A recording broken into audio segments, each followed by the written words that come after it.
Want insight, encouragement, and the truth about writing, speaking, and creating?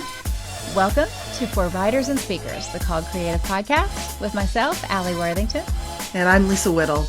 Today's guest is Ruth Chou Simons, the one and only best-selling author and founder of Gracelaced. And here we go with a really honest and helpful conversation you're going to love. Kicking it off right now. We were just chatting off air with Ruth, and it's super fun to get to do this because Ruth's an actual girlfriend, so we could just keep chatting or we could hit record. So we decided to hit record so that you could get the benefit of our chatting. Ruth, it's so exciting to talk to you, and we're going to talk all about Pilgrim, 25 Ways God's Character Leads Us Onward, your new project, which is gorgeous. So we'll chat all about that. Allie's going to hold it up. Yes, let's take a look. But we want to talk to you about, circle back first, and talk about some early days. Because folks, when they listen to things like this, they want to know sort of, how did you get where you are, all of the ins and outs. And so I want to talk first about that. Can you tell us a little bit about those early days of your career and where you were then mentally, emotionally, and sort of that type of thing? Yeah, I love it. I love sharing this story because I think we're just so always aware of how somebody else has arrived, but we don't know where they've been and how the journey that they've been on, right? So I started Gracelaced, the blog, 16 years ago in the throes of motherhood, of course. And because my oldest is 21, my youngest is 10, I was a pastor's wife.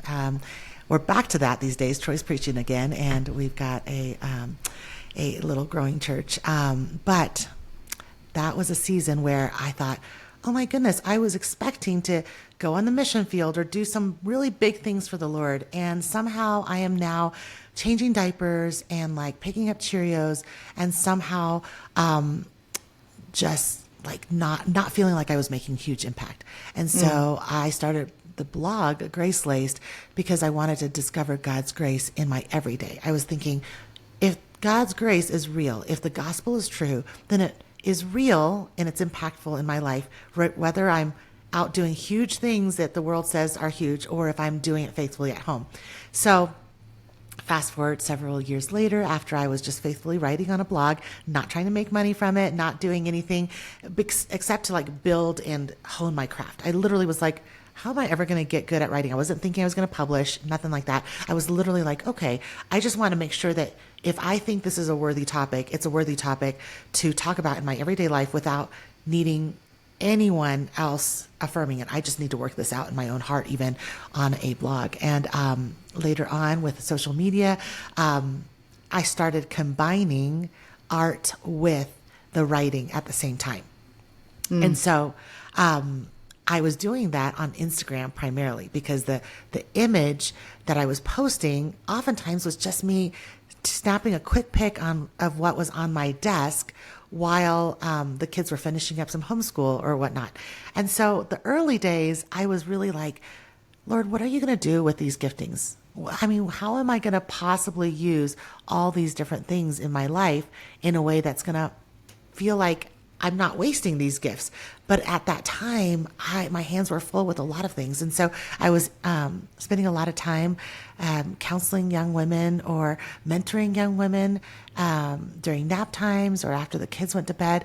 And I find it really fascinating that a lot of times I'm writing about the very things that I was teaching and coaching and encouraging during that season when nobody saw it. Nobody thought I was doing all that work. And so Gracelaced, the company, started 10 years ago this November.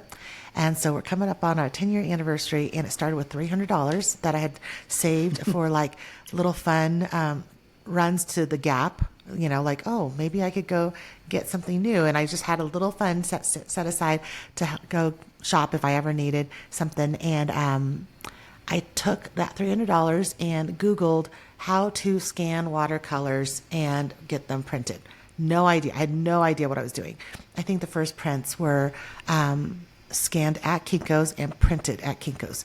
And so if anyone listening was an OG customer, you probably got a glossy print from Kinko's where I was just trying. I was just trying to figure out what I was doing.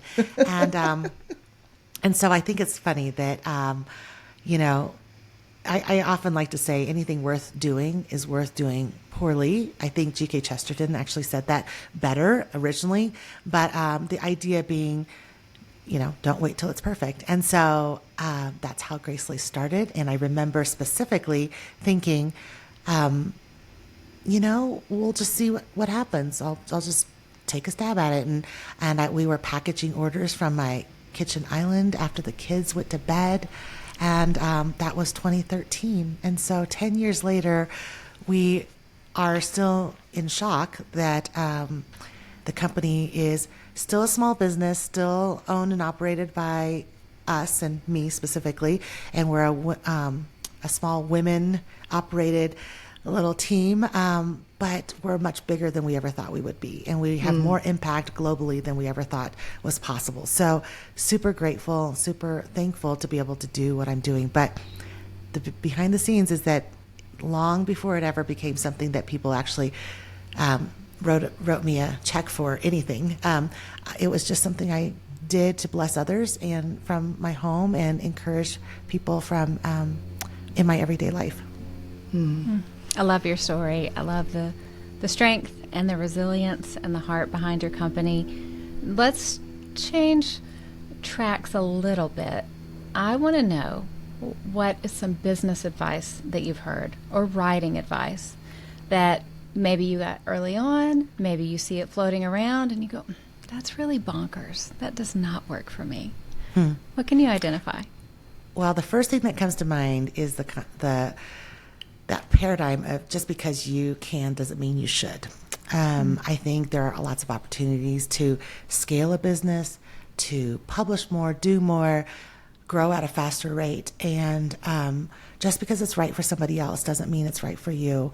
And at the same time, you have to think through, I guess I think a lot in axiomatic little thoughts, but for me, another one is that everything costs something and everything will cost you. Saying yes to something always means a no to something else. And so throughout the 10 years of running this business, I've really found times where I prayerfully considered a major step in growth and a lot of times chose not to.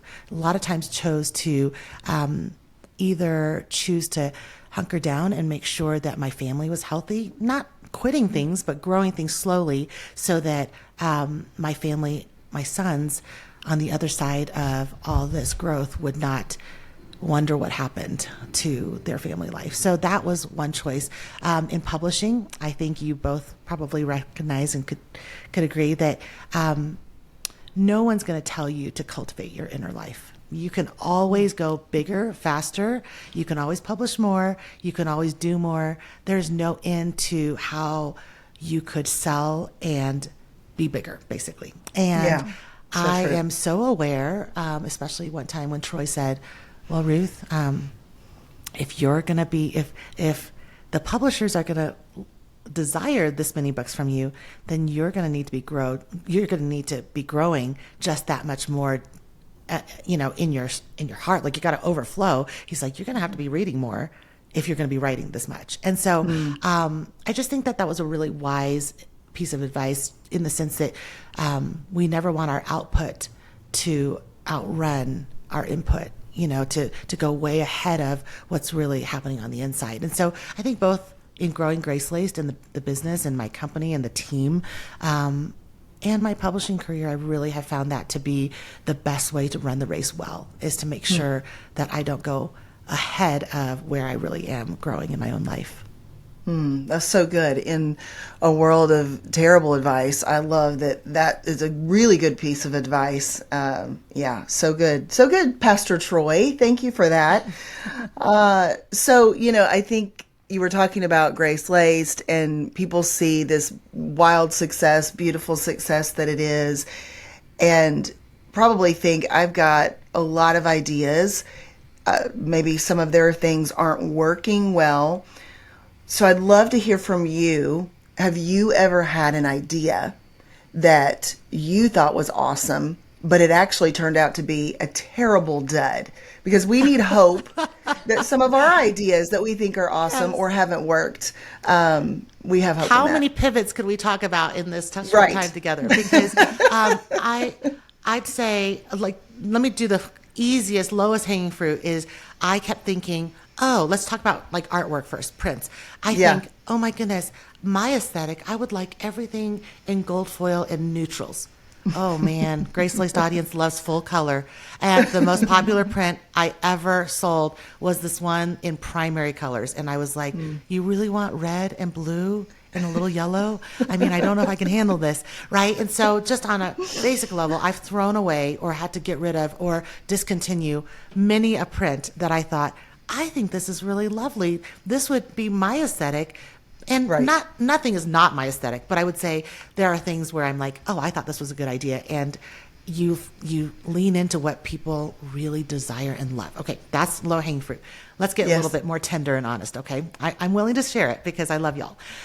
This spring, we launched a membership site called the Gracelaced Collective. We used Mighty Pro, which is the paid version. So we have our own app. It's a lot like Hello Sister. And this was a pivot from doing a print magazine style, which was called the Gracelaced Quarterly. Wildly successful at first, started dwindling over time because, I don't know, I think everything from COVID things to just having a saturated market of a lot of print things, right? And so we went digital in part because I have so much I want to share about all the things that we're talking about and more, and sometimes like what lipstick I like to wear, but I care about a lot of those things that I can't do very easily on social media. Well, I want you to know that in my mind, I was like, everybody tells me they want this content. Everybody asks me for this information. It's going to just take off.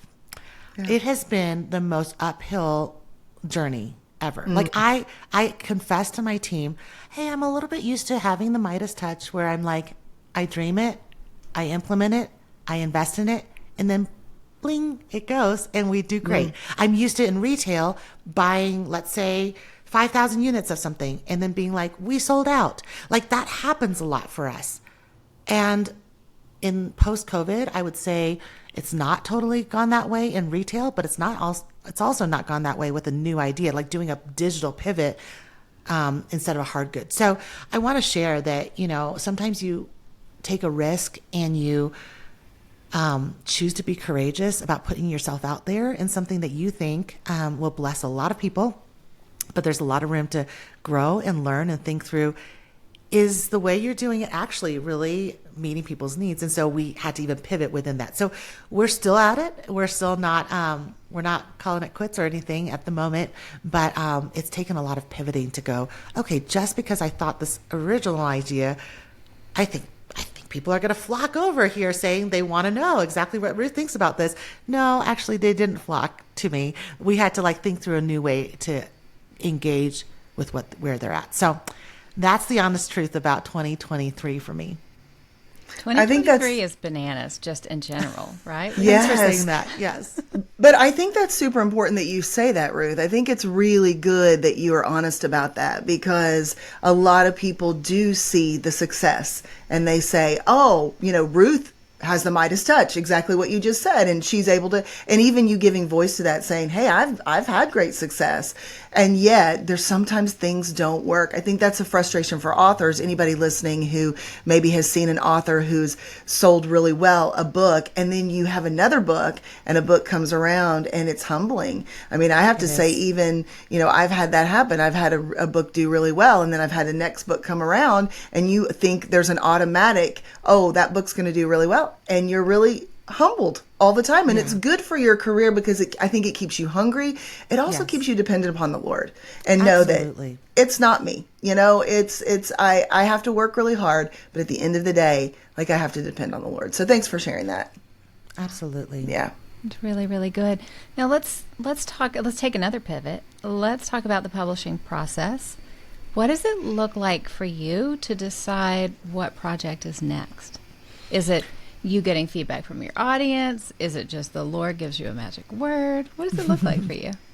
Well, I mostly go back and forth between full color, what ultimately are devotionals, but it's really like a gift book, to trade books. So I go back and forth, and because I kind of broke the mold, did what no one told me to do. Everyone said start with the trade, but I went gift first. And because I succeeded, to your point, Lisa, I succeeded so much with my initial full color devotional books that it was actually harder to pivot and start writing trade books. And so my second trade book is coming out next year, but I've only got one trade book out. And so I kind of do have a little bit of a rhythm of what I want to put out in the world. But in terms of content, like I was saying earlier, I cannot write or paint or create something solely based on what I think other people need from me. I think I just can't do that. Like my heart won't get excited enough to give 2 years of my life to a project. So so for example, are people really asking the question, what's so great about God's grace? I'm not sure they're totally out. That was what my last trade book was called, When Striving Cease. And I was like, that's probably not the best marketing in the world, to be answering a question that people aren't like, ooh, I'm burning to know whether God's grace is amazing. But I could see that people are really wondering, why should I stop hustling like crazy all the time? Why shouldn't I depend on myself all the time? And that's the answer. But it's hard to get to that point, So I think I have to really, I don't know how else to say this well, but to say, I think we're all accountable to really talking to the Lord about what we actually feel genuinely passionate about, because all of us run out of steam to market things and to sell things. I mean, the three of us are good marketers, salespeople. Not salespeople, but we're good at business. The three of us care and love business. We're not afraid of money. We're not afraid of business. But even that will run dry. You just run out of steam if you're not passionate about the project. So first of all, it always has to come out of something that's really going on or something I'm actually learning. But I do find it difficult because I think sometimes when especially in the art thing, I'm painting a book and then writing a book too. Both, I'm doing it twice. And sometimes, have you guys ever felt like sometimes you're like, do I have any new words? Do I actually have any new thoughts? Did I actually say that already in a previous book?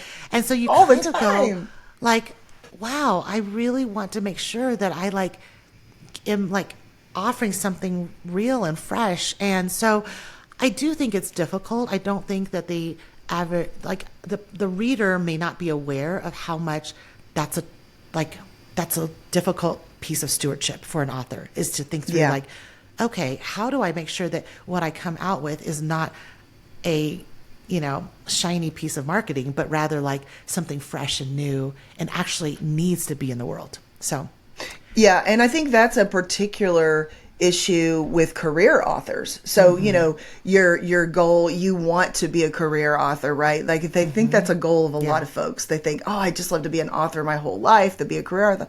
But one of the struggles is fresh content and making sure you haven't already said that, and making sure it's not just about producing or performance. So that is a particular struggle in that case as well, for sure. One of the things I think creatives struggle with a lot in general is not getting discouraged, is just continuing to keep going. And that's something that Alli and I talk a lot to our community about in Called Creatives, because there is just this urge to quit. And so I would love to hear you talk about what you do, because I know discouragement comes up for you. It does for all of us. We're all human, right? So what happens when you get discouraged? When you launch something like this last thing and it just doesn't go that well, what do you do in those moments? So to answer that honestly, I'm going to start by saying I lean really melancholy, so I'm not a super upbeat person. I'm like somebody with who probably tends to feel sad a lot in my life, so that's just a natural wiring. And then I'm also pretty achievement driven, right? So then if I'm honest about that, so you put those two things together in a hustle delivery kind of world, and you can imagine I really have to fight the tendency and the desire to quit if I don't get the results I want. So think about how that would feel for somebody who's not just glass half full all the time. And so I have really struggled with that at times because, like you said earlier, and I think this is a safe space to be honest, if you've seen your book sell 100,000 copies within 6 months, and then the next one is like barely making even any kind of bestseller list, or even like reaching, there's no buzz about it, then you just start feeling like, am I even needed? Is my voice even needed? I mean, it's not like no one's saying this. Like, I didn't say anything brilliant here, so maybe I just don't need to do anything anymore, right? And so those kinds of thoughts come in your head, and we can call them lies all day long, but you're still at your house by yourself wondering if you want to pick up and try it again. And so a couple of things I think of. First of all, every time I feel that way, which, if I'm honest, it's like pretty regularly. Like, it's not that I want to quit regularly. It's that I have a crisis. It's like I have an existential crisis pretty regularly. Like, everything from, do I want to play this game of creating, marketing, looking at numbers? Like, do I want to do this? Number two, am I part of a culture in my career that I feel good about being part of? Am I adding to the problem, or we don't need to go down that rabbit trail, but you know what I'm talking about. Am I part of a celebrity culture that's benefiting people, or am I helping? Am I adding to the problem, or am I causing people to be more addicted to their cell phones or not? Like, those are like all the questions. And then, is this working so hard actually needed? And so when I feel that way, I put everything down. I stop scrolling, because what I want to do is go see what other people are doing and try to check whether somebody else is doing it better, so I can figure out how they're staying in the game. But I know that that's not the way to do it, right? So my number one thing is I always go and turn to my most trusted people to voice every single thing that I'm scared about. I always, so if that's your counselor, absolutely. If that's, a pastor, a therapist, whatever. But for me, it actually is my 7 guys. It's Troy and the boys, and they're on a text thread. And if I'm traveling and I just feel like I want to give up, if I'm home and it's around the dinner table, I voice it right away so I'm accountable. Like, I want to not have these alone thoughts and then immediately like try to go to battle in my own a little alone world. I try not to talk first and foremost to my publishing friends, because I think professionally we can speak about those things, but it's not always the same thing as telling somebody who is in your immediate real life and who sees you live. And so I do that. I usually put things down and go do something in a medium that's completely different. So if I'm feeling like I'm the worst painter in the world, then I lay my brush down, and rather than push, I go get really inspired by looking at or listening to or doing something totally different. Maybe go work in clay, maybe go on a hike, maybe go listen to a concert, maybe go and play Legos with my boys. Something that changes the perspective of like everything is based on my 2 hands being amazing. That's a start. I think that's really like it. Basically, the nutshell there is I try to get my mind and my eyes off of how good I am at producing things. And I start thinking of myself as the created rather than the creator, because it's just so easy every day, especially when my livelihood, the business and my career is at the center of the Simons household. It's how we're sending kids off to college. It's how vehicles are being purchased. It's how we're raising 6 boys. We are full-time here. Troy doesn't earn an income from pastoring and preaching right now. And so I'm the career right now. So that pressure does add to it. You start feeling like, oh my goodness, do I just need to keep producing? And I've never created anything wonderful out of feeling obligated. Rather, I really need to get away from that and say, Lord, humble me and remind me that every opportunity I possibly have is because you allowed it in the first place. And so rather than thinking that I need to take that one little opportunity and now turn it into a gold mine, I need to stop and say, okay, it's not even like you gave me this one thing. I don't know what it's going to become. I don't know where my giftings are going to go. I could lose, not to be dramatic, but I could lose my eyesight. I could lose the use of my hands. And I want to be faithful even if that comes up. And I'll just say real quick, because we're on this morbid train of thought already, because I just talked about things that we don't really want to think about. But when Alli asked, how do I determine projects? One thing I left out that I didn't get to is to say, I've said this to my publishers, and I say this to my team, but I've gotten to the point where I have to say, this sounds super morbid, but I'm going to say it here. If I died the day after that book comes out, if I died right after this launch or whatever it is, am I going to feel like I'm absolutely proud of that project because it represents who I am and the legacy I want to leave? I've kind of gotten into saying that as my filter because it's easy to say yes to so many things that I kind of want to be like, hey, I just want to do things that I ultimately will know that if I don't do one more thing after this, if everything falls apart, I can go out with this. And that's how I filter and decide.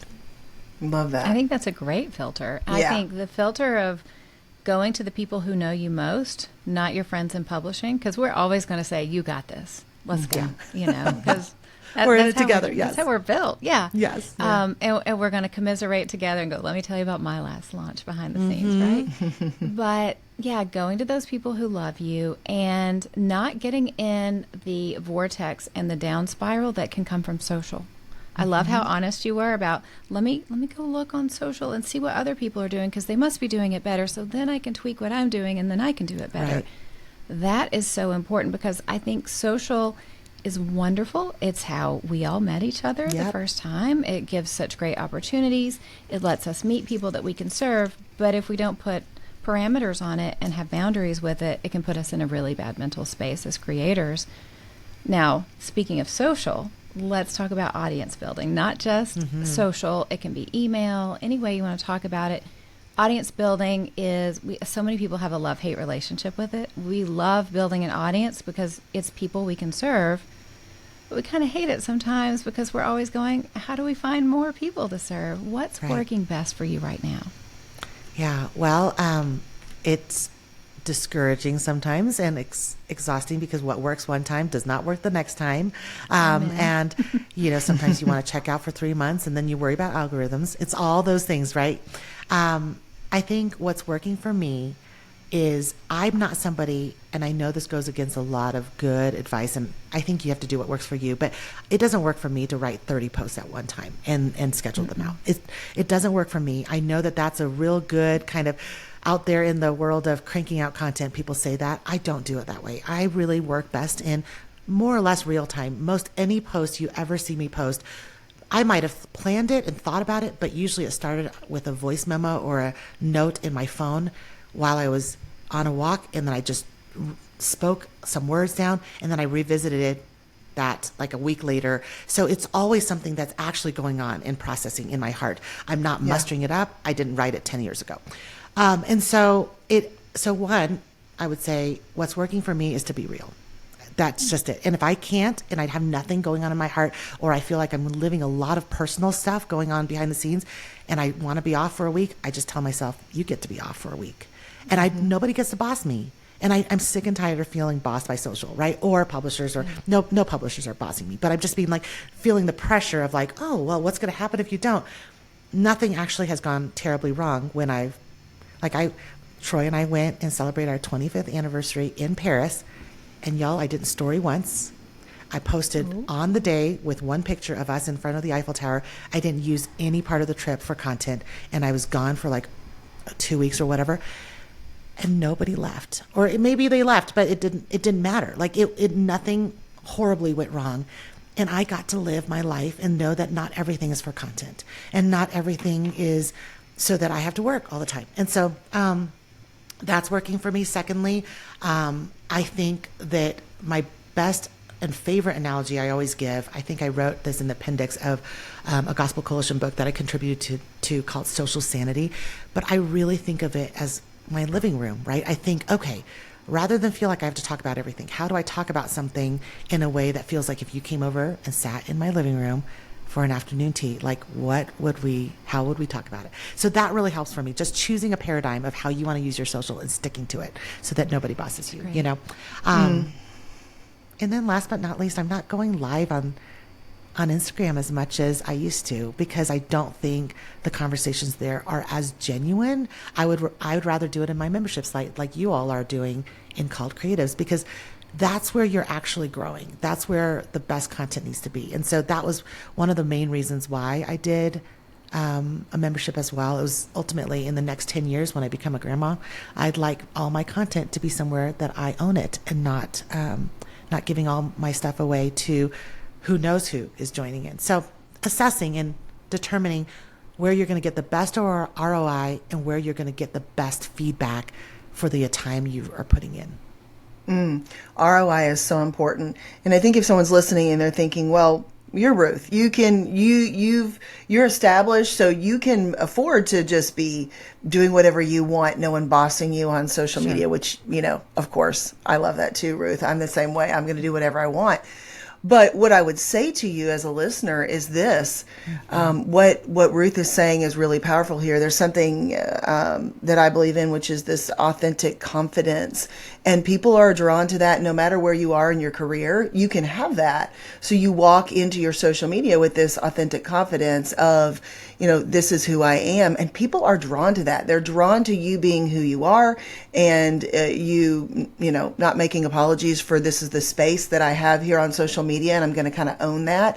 And people love that because they're looking for someone that they can get value from, and what they're learning and what they're listening to. And there's just something about knowing who you are and being comfortable in your own skin. No matter if you're a Ruth level or you're not a Ruth level, you can do that no matter who you are and where you are. So really, really solid counsel there, Ruth. And on that sort of wavelength, I'd love for you to just give some encouragement to someone who is starting out and would love to do something similar. Listen, nobody's going to have your painting skills. I'm just going to say it. It's brilliant. God gave you that creative gift.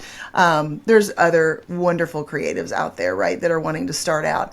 Just give a little nugget. What's a nugget of encouragement that you give to someone who's starting out and wants to do something similar? Yep. I would say just because you haven't seen something done the way you're envisioning it doesn't mean you're not the one who's supposed to break the mold.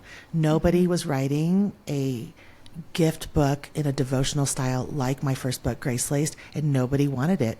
And I said, I know my audience. I know, and the audience wasn't huge, but I knew what people were responding to. And so I leaned in and said, believe in me. And I found a publisher who said, we'll give you a try. It wasn't the most money I could have possibly gotten. And years later, I'm kind of laughing at what that initial contract was for. But I believed in myself, and that caused, I knew, I trusted that. So here's what I would say to both a creative who is starting out with aspirations and somebody who's starting out on social media. I think because, Lisa, to your point, that's really true. It's like it's hard to listen to somebody who's already on the other side of 10 years of working on it. Yeah, of course it's easy to check out for 2 weeks or whatever. But here's what I'd say. No matter how unique your angle, no matter how much you're like, I feel like I've got something in me, but I feel like, how do I stand out? Rather than constantly look for like how to make everybody look at you. I know you too would recognize and say this too, is immediately think, how can I serve the listener? How can I serve the person coming in? Because I think when we show up at social media or we show up with a book proposal, we're like, please look at me. Think I'm so special. Look at how unique I am. Because in some ways we think everything is a fashion show or some kind of, party where we're going to show up and sell ourselves. But if you show up to social media, let's say, rather than thinking, I need people to pay attention to me, but to go, hey, if 2 people feel like they were loved by this or that they were seen, that person is going to share it with somebody else because they felt like they walked right into a most hospitable space. So how does that translate into a good tip for approaching social media? Don't start your social media posts with words and copy that's all about people getting inside your brain. Start with a strong lead line that serves somebody else. So rather than me saying however many followers, rather than being like, so today I was thinking, and I'd like you to, come on a journey with me, it might be super helpful to say, this is just me thinking off the top of my head, if you're struggling with worry too today. Because then immediately somebody goes, oh, that I'm struggling with worry too, rather than go down the rabbit trail where you're like, at the end of this, you'll realize that I struggle with worry. I'm not saying that works for everybody, but whatever that means for you, whether that means that in your face-to-camera video, you're actually saying that you see that person and how they're feeling. Both of you ladies do that really well, where you're saying, hey, I'm here because this conversation will serve you, not because I just want you to look at me. So I think that's a really good filter, even if you're writing a book proposal, even if you're starting off going, I want people to find my art. Listen, Ruth Chou Simons feels regularly that I am not the best artist in the world. I'm like, why would anybody want to look at my art? There's so much better out there. And the only way I know how to stay in the game is to say, well, it's not about me. Let me figure out how to use this art to serve somebody else. And then I stay, and then I keep pushing, and then I keep finding new ways to be creative. So I would say for anyone starting out, anything worth doing on the big stage and in publication between two covers is worth doing in your immediate life. So that how I started was I started painting as gifts for others. I started serving other people with prints that would bless them. I started serving with content around my kitchen table that I ultimately turned into Bible studies. So start where you are.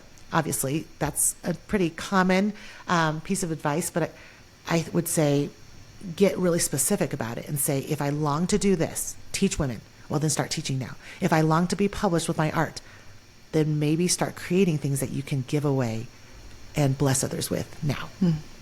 Okay, all of that was so wise. We could break that up into 3 clips and be like, here is a master class in serving other people well, and social media, and how to get started. You are absolutely brilliant. I want to show this off to everyone. Pilgrim, your new book. It is absolutely stunning. I mean, look at this, guys. Come on. Talk about, just really quickly, the process of creating this book and tell everyone where they can get it. Yeah, thank you. You know, I always think of myself as an author first, a guide for biblical content first. So the art really comes second. This one is really a theology book. It's an everyday woman's accessible at the front counter of Hobby Lobby theology. It's me recognizing that the average woman probably feels intimidated to talk about things like immutability or omnipresence or what is sanctification. But when we really look at how God describes himself in the work that he does in our lives, we start realizing, oh, this is what's at work. This is what he's doing. And so I paired 25 of God's ways, his attributes, and the way he is, that he describes himself, with 25 hymns that I want going on in the back of my mind when I can't think of truthful words in my own brain. And so I painted it. I painted a journey to go alongside 24 devotionals. And you can learn all about it at pilgrimbook.com. So good. We love it. Thank you so much for joining us. Like I said, you're absolutely brilliant. We love your heart for the Lord and your heart for the people in your audience. And thank you for sharing your wisdom with us. We're so grateful. I sure love you, ladies. Thank you so much for having me. Love you. Thanks for joining us on the Called Creatives podcast. Be sure to download your free book proposal template. You can go to calledcreatives.com/book-proposal. We created it just for you. So whether you're writing this for an agent or to organize your thoughts before you write, this template will help your book process be a huge success. We'll see you back here on the Called Creatives podcast.